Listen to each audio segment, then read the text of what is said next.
great leaders from average ones, a factor that psychologists call emotional intelligence, also known as EQ. When Daniel Goleman analyzed executives at nearly 200 companies, he found emotional intelligence was twice as important as both IQ and technical ability in driving performance. At the most senior levels, it accounted for a whopping 90% of the difference between the best and the rest. But what exactly is emotional intelligence? According to Goleman, it's made up of 5 components: self-awareness, self-regulation, motivation, empathy, and social skill. Let's examine each in turn. Self-awareness is understanding one's own emotions and their effect on others. Self-aware leaders are confident and candid.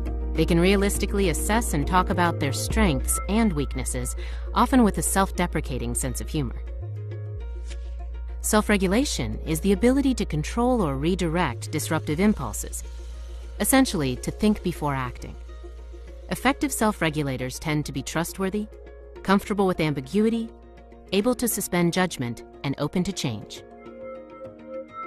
Motivation is a passion to work with energy and persistence for reasons beyond money or status.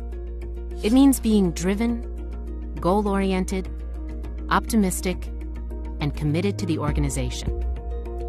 Empathy is the ability to understand the emotional needs of others and to treat them accordingly.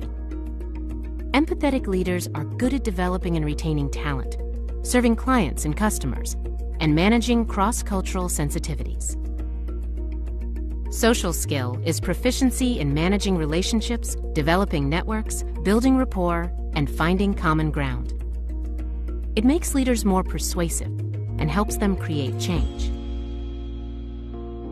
According to research, we can all increase our level of emotional intelligence with training that activates the brain's limbic system, which governs our feelings and impulses. This works best in 3 steps: incentive, extended practice, and feedback. And because all the EQ components are interconnected, you'll find that improving in one area can help you do better in the others too. Consider an executive whose colleagues say she is low on empathy because she doesn't listen well. She checks her phone in meetings, sometimes interrupts people, and often glosses over or disregards differing points of view. When her boss points this out, the executive is surprised. In her view, she was just being efficient and direct. But the feedback incentivizes her to improve. Privately, she replays certain incidents and thinks about how she could have acted differently. She also watches leaders who are good listeners and tries to mimic their behavior. With continued guidance from her boss, she gradually becomes more empathetic, boosting both the team's morale and its productivity.